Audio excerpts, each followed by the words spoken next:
नमस्कार मित्रांनो, तूही रे माझा मितवा मालिकेच्या आजच्या भागामध्ये ईश्वरी सिस्टर सांगतात त्याप्रमाणे गोळ्या घेत असते आणि अर्णव तिचे सगळे रिपोर्ट चेक करत असतो.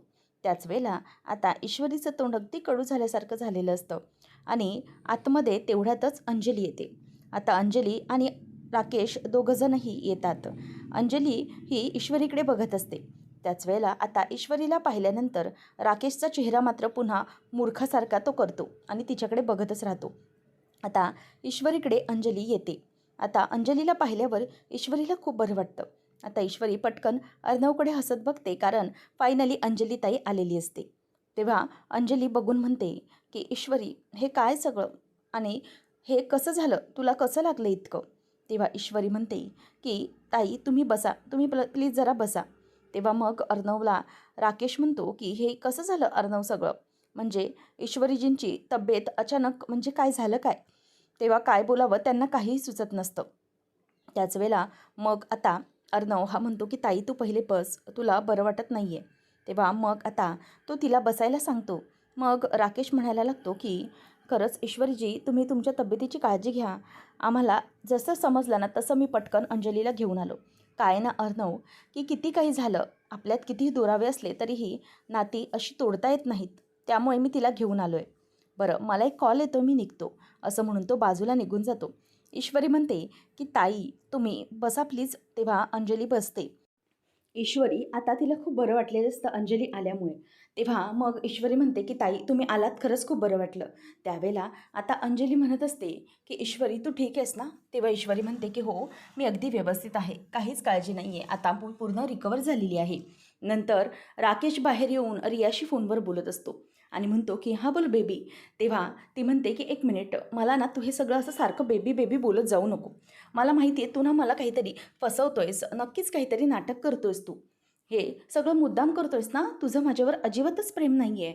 तू निघून गेलास त्यानंतर एक कॉल किंवा मेसेज देखील केला नाही आहेस की माझा हात वगैरे कसा आहे. तेव्हा तो म्हणतो की तुला काय सांगू मी इथे खूप गडबडीत आहे. अगं मी घरी आलो ना, तेव्हा माझ्या बहिणीच्या पोटात अचानक दुखायला लागलं. त्यामुळे तिला सोनोग्राफीसाठी मला आणावं लागलं. काय सांगू तुला, खरंच मी खूप प्रॉब्लेममध्ये अडकलो आहे गं. इथे सोनोग्राफी, डॉक्टरांच्या चक्कर वगैरे सगळं मारत मारत खरंच माझा जीव खूप कंटाळला आहे आणि म्हणूनच मला तुला मेसेजही करता आला नाही. काय सांगू तुला, खरंच खूप मोठ्या प्रॉब्लेममध्ये अडकलो आहे मी. आता अंजलीची तब्येत हळूहळू ठीक होत चालली आहे, म्हणजे तिचं पोटात दुखणं थांबलं आहे. तेव्हा मग हे सगळं ऐकत असते मागून वल्लरी. वल्लरीच्या कानावर सगळं काही पडत असतं. नंतर मग तो म्हणतो की हे बघ रिया, मला एक कळतं आहे की तुलाही खूप वाईट वाटतं आहे, त्यासाठी really I am very sorry. पण प्लीज मला समजून घे तू. मी तुला खोटं बोलत नाही आहे. हवं तर ना मी तुला व्हिडिओ कॉल करतो आणि तुला दाखवतो की मी नक्की कुठे आहे ते. थांब, तू आता इथेच थांब, लगेच मी तुला कॉल करतो, उचल. तेव्हा मग तो व्हिडिओ कॉल करतो आणि ती समोरून बघत असते. त्यावेळेला त्या व्हिडिओ कॉलमध्ये आता समोरून दिसत असतं की तो हॉस्पिटलच्या बाहेरच उभा आहे. तेव्हा पटकन वल्लरी मागे असते, ती मागे जाऊन भिंतीच्या लपते, कारण व्हिडिओ कॉलमध्ये दिसायला नको. नंतर मग तो म्हणतो की बघ, हे बघ, मी इथे हॉस्पिटलच्या बाहेर येऊनच तुला कॉल केला आहे आणि अंजली माझी बहीण आतमध्ये आहे. हे ऐकल्यावर आता ती म्हणते की आय एम व्हेरी सॉरी, खरंच माझं चुकलं, मी तुझ्यावर उगीचाच संशय घेतला. तेव्हा तो म्हणतो की नाही गं रिया, प्लीज असा तू संशय घेत जाऊ नको. मी तुला सांगतोय ते खरंच खरं सांगतोय, माझं तुझ्यावरच खूप प्रेम आहे, दुसरं कोणी नाही आयुष्यात, असं तो बोलून दाखवतो. त्यावेळेला मग रिया म्हणते की बरं ठीक आहे, मी एक काम करते, माझा ना हाताला लागलं आहे, त्यामुळे ना आपण दोघंही एक काम करूया, मी पर्पल रेसिडेन्सीला बुक करते, मग आपण दोघं तिकडे जाऊया आणि हो, तू स्वतःच्या हाताने मला जेवण भरवायचं आहे, ठीक आहे? त्यावेळेला तो म्हणतो की बरं ठीक आहे, चालेल. मग नंतर फोन ठेवल्यानंतर राकेश विचार करतो की काय आहे ही मूर्ख मुलगी, जाऊ दे, बरं झालं इथे हॉस्पिटलच्या बाहेर आलो ते. आता त्यानंतर ते दोघंजणही ठरवतात की भेटायचं आहे आणि रिया त्याला म्हणते की आता यावेळेला काही कारण द्यायचं नाही आहेस तू. राकेशही म्हणतो की नाही, मी बहिणीला घरी सोडतो आणि त्यानंतर तुझ्याकडे नक्कीच येतो. तर राकेश बाजूला निघून जातो आणि वल्लरी विचार करत असते की काय चाललं या जावई बापूंचं, पर्पल रेसिडेन्सी काय, बघते मी आता पुढे काय आहे ते. आणि राकेश निघून गेल्यानंतर मामी मात्र बाहेर येते आणि म्हणते की या जावई बापूंचा नक्कीच काहीतरी चालू आहे, मला आत्ता जाऊन बघितलं पाहिजे की नेमकं यांचं काय चाललं आहे. तेव्हा आता ईश्वरी म्हणते की ताई खरंच बरं वाटलं तुम्ही आलात ते, म्हणजे माझ्या तब्येतीची काळजी वाटली तुम्हाला आणि तुम्ही तुमच्या बहिणीचं कर्तव्य पूर्ण केलं आणि इथे आलात. तेव्हा ती म्हणते की अगं ईश्वरी, अगदी कर्तव्य असं नाही आहे. म्हणजे तुझ्याबद्दल जेव्हा मला समजलं तेव्हा मला काळजी वाटली आणि म्हणूनच मी इथे आले. खरंच म्हणजे तुझी तब्येत खूप खराब झाल्यासारखी दिसते, खूप लागलं आहे तुला गं.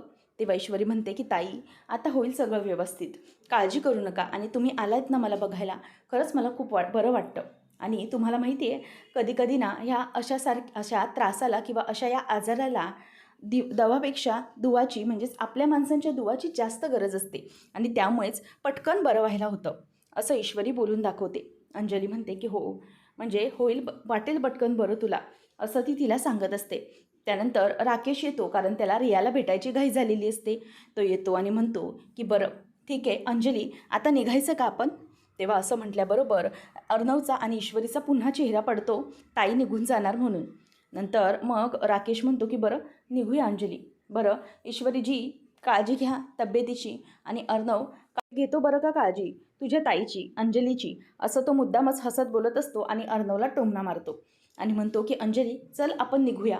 असं म्हणून तो तिच्याबरोबर आता निघतो. अंजली म्हणते की ईश्वरी चल, मी निघते, तू काळजी घे तुझ्या तब्येतीची. पण ती अर्णवसोबत काहीही बोलत नाही. त्यामुळे अर्णवला खूप वाईट वाटतं. ती तिथून निघून जात असते आणि त्याच वेळेला राकेश हा ईश्वरी आणि अर्णव दोघांनाही मुद्दाम जाता जाता डोळा मारून जातो. आणि अर्णवला खरं तर त्याच्या या वागण्याचा खूप राग येत असतो, परंतु ताईसाठी तो गप्प बसलेला असतो. त्यानंतर आता ईश्वरी अर्णवकडे बघतच राहिलेली असते. काय बोलायचं हे तिला काहीही कळत नसतं, दोघंही विचारांमध्ये असतात.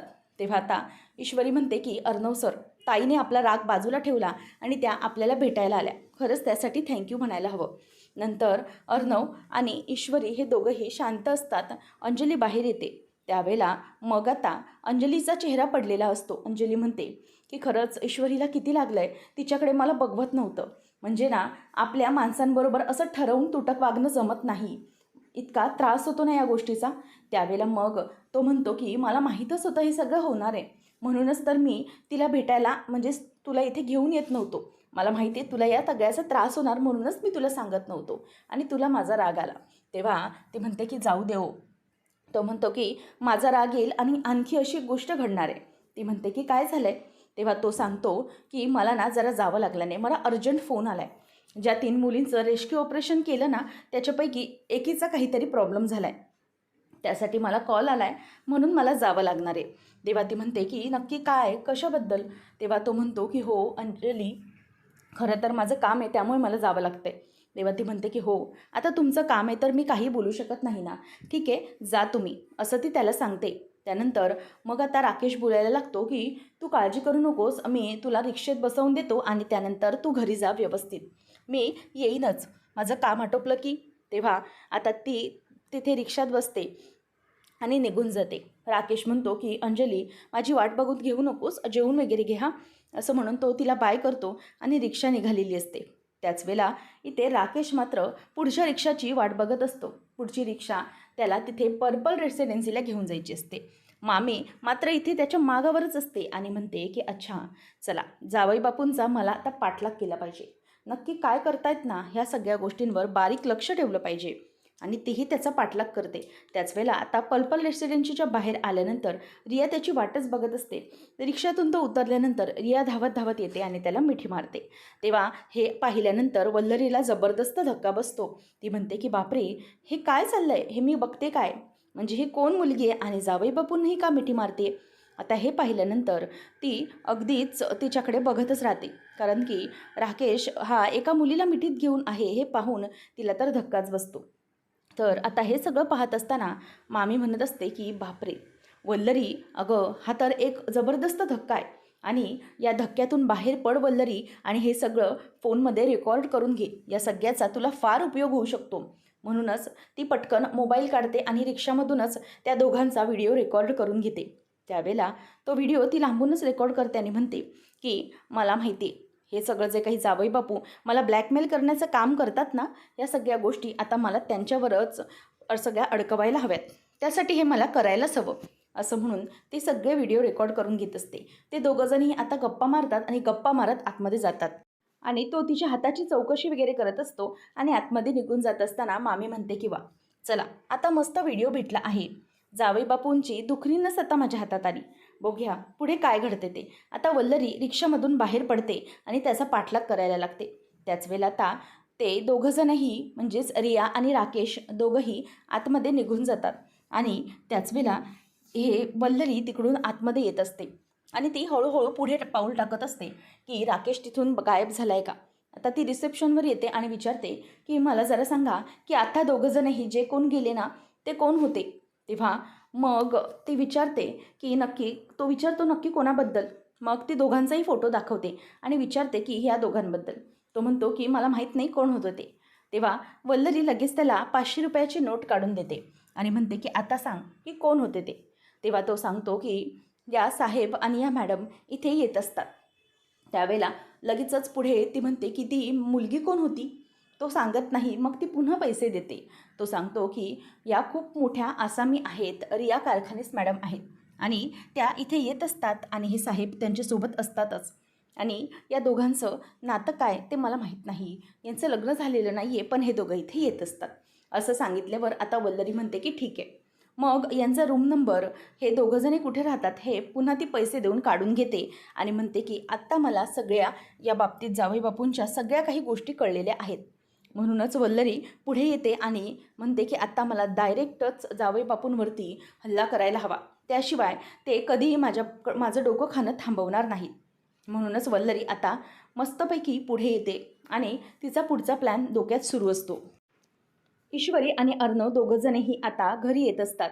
हॉस्पिटलमधून बाहेर पडल्यावर ईश्वरी अगदी धावत धावत चालतच येत असते. अर्णव म्हणतो मी सिंदूर 1 मिनिट हळू सावकाश चाल. अजून तुला बरं वाटलेलं नाही आहे. तुला डिस्चार्ज मिळाला आहे. तुला अजून रेस्टची गरज आहे. समजलं ना. त्यामुळे उगीचच धावपळ करू नको. ईश्वरी म्हणते की अर्णव सर मी काय म्हणते की सगळं काही आता व्यवस्थित होणार आहे. ताई पण आपल्याला भेटायला आल्या बघितलं ना. मला ना आता एकदम बढिया वाटते. खूप मस्त वाटते. तेव्हा अर्णव म्हणतो की 1 मिनिट असं अजिबात वाटून घ्यायचं नाही आहे. अजूनही तुझी जखम आहे आणि तुला पूर्णपणे बरं वाटलेलं नाही आहे. त्यामुळे ही अशी ना धावाधाव अजिबात करायची नाही आहे. ईश्वरी म्हणते की नाही मला ना मस्त वाटतंय आणि तुम्हाला सांगू का अर्णव सर आज होळी आहे ना त्यामुळे. तेव्हा मग अर्णव म्हणतो की अजिबात काही होळी वगैरे बोलायचं नाही. गपचूप आराम करायचं आहे. समजलं. काही घरात काम वगैरे करत बसायचं नाही आहे आणि त्यामुळे तुला जास्त त्रास होऊ शकतो. तुला डॉक्टरने सांगितलं आहे. तेव्हा ईश्वरी म्हणते की सर तुम्ही मला असं गप्प बसायला सांगितलंच ना की त्याचा जास्त मला त्रास होईल. असं सणासुदीच्या दिवशी रूममध्ये बसून राहणं याचा त्रास मला जास्त होईल आणि मला जर बरं वाटायचं असेल ना तर मला ह्या सणांमध्ये काहीतरी सेलिब्रेट करावंसं वाटतं. तेव्हाच मला बरं वाटेल. आता अर्णव मात्र गप्प बसलेला असतो. तो म्हणतो की ठीक आहे चालेल. आता या सगळ्या गोष्टी ह्या त्याच्या डोक्यामध्ये सुरू असतात. नंतर ईश्वरी मनातच म्हणायला लागते की अर्णव सर नक्की काय झालेलं आहे. तेव्हा मग तो म्हणतो की बरं ठीक आहे झालं सगळं आता. तुझी बडबड करून झाली. तुझे डायटिशियन वगैरे सगळ्यांनी तुला वॉर्न केलेलं आहे. त्यामुळे तू उगीचच काहीही बडबड करू नकोस. चल लवकर चल आता आपल्याला निघायला हवं. तेव्हा मग अर्णव येतो आणि दरवाजा उघडतो. ईश्वरी म्हणते की इसकी क्या जरूरत थी. तो म्हणतो की केलं नसतं ना तर बोलली असतीस की माझ्या हाताला लागलंय भलाई का तो जमा नाही राहा. असं म्हणून ती आता हसते आणि गाडीत बसतात. नंतर दोघंजणी राकेश आणि रिया रूममध्ये येतात. तेव्हा ती आता त्याला बोलायला लागते की आता ना तू मला सोडून कुठेच जायचं नाही आहेस. तेव्हा तो म्हणतो की नाही काळजी करू नकोस मी इथेच आहे आता. ती म्हणते की थांब मी आलेच आणि ती बाजूला जाते. तेवढ्यातच आता राकेश हा विचार करत असतो आणि दरवाजा म्हणजेच रूमचा दरवाजा वाजतो. तेवढ्यातच तो म्हणतो की आता यावेळेला कोण बरं आलं असेल. तो दरवाजा उघडायला जातो आणि दरवाजावरती असते वल्लरी मामी. आता वल्लरी मामीला पाहिल्यानंतर राकेशला जबरदस्त धक्का बसतो. तो म्हणतो की मामी तुम्ही इथे. तेव्हा मग ती म्हणते की माझं जाऊ द्या. हा प्रश्न मी तुम्हाला विचारला पाहिजे की जावई बापू तुम्ही इथे कसे. त्याच वेळेला इथे आता त्याला जबरदस्त असा धक्का बसलेला असतो. मग तो पुढचं काही बोलायला सुरुवात करतोय. तेवढ्यातच ती म्हणते की मला सांगा जावई बापू हो तुम्ही इथे आहात. आमच्या अंजलीचा तुमच्यावर किती विश्वास आहे की माझा नवरा किती चांगला आहे. तेवढ्यात राकेश म्हणतो की थांबा मामी हे इथे काही बोलू नका. आपण बाहेर जाऊन हे सगळं बोलूया. असं म्हणून तो आता तिला बाहेर घेऊन येतो. तेव्हा मग ती म्हणते की जावई बापू तुम्हीच मला सांगा की हे तुमचं काय सुरू आहे.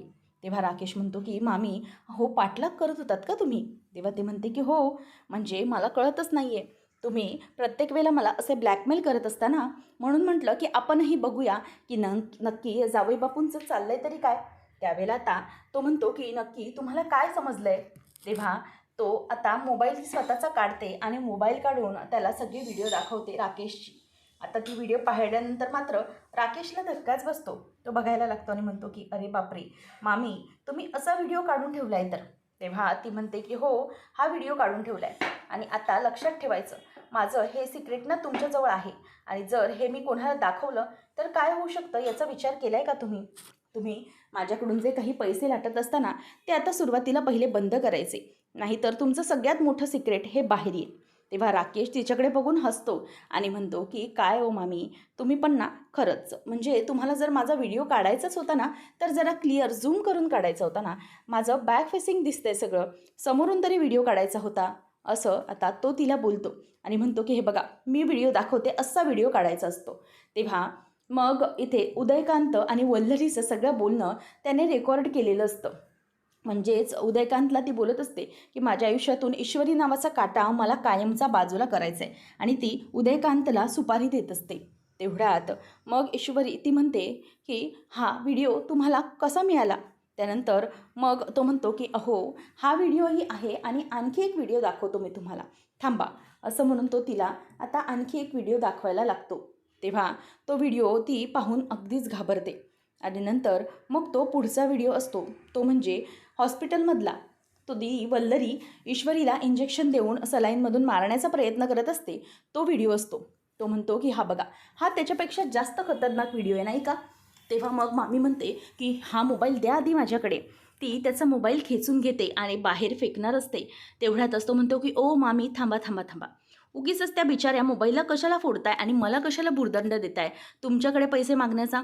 त्यामुळे तुम्हाला काय वाटतं की एवढ्याच मोबाईलमध्येच एवढी व्हिडिओ असेल का? नाही, असं अजिबात नाही आहे.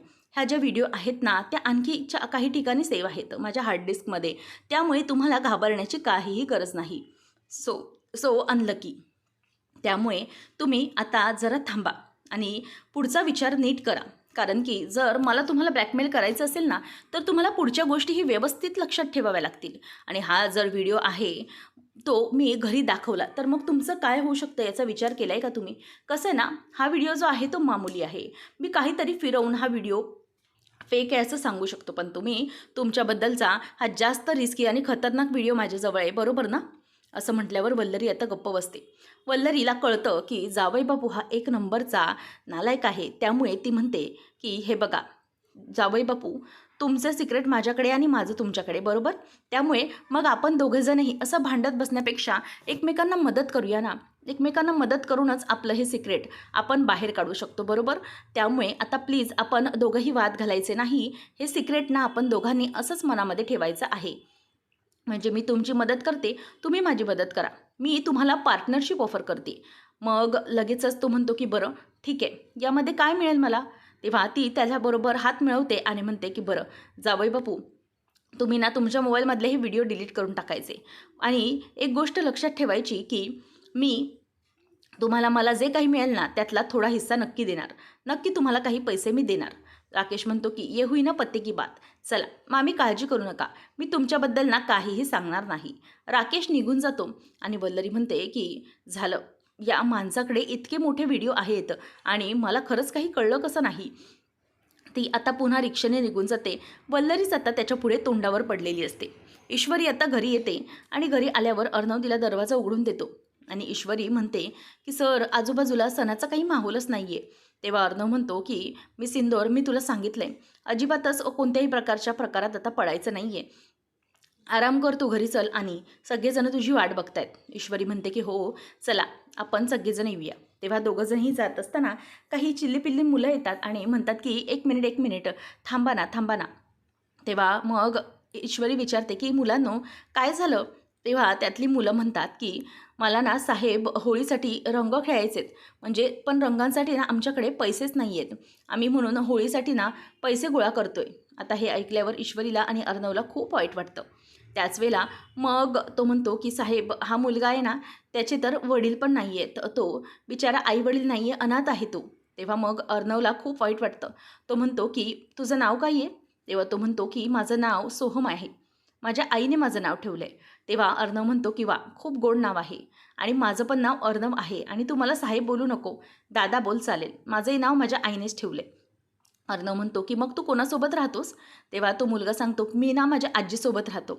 आता अर्णवला असंच वाटतं की हा माझ्यासारखाच आहे. माझं लहानपण असंच होतं. म्हणून आता अर्णव त्याला म्हणतो की बरं तू मला ना दादा अशी हाक मार, मी अर्णव दादा आहे तुझा. ठीक आहे? हे घे पैसे आणि मस्तपैकी होळी सेलिब्रेट करा. जर आणखी पैसे हवे असेल तर मला नक्की सांगा. समजलं?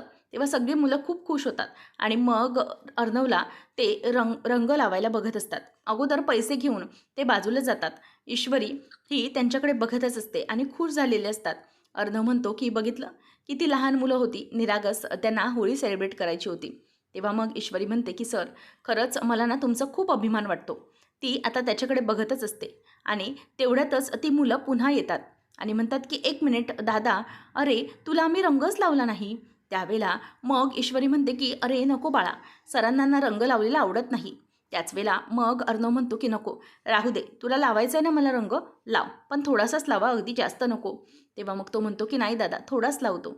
असं म्हणून तो सोहम पुन्हा येतो आणि अर्णवच्या गालाला रंग लावतो.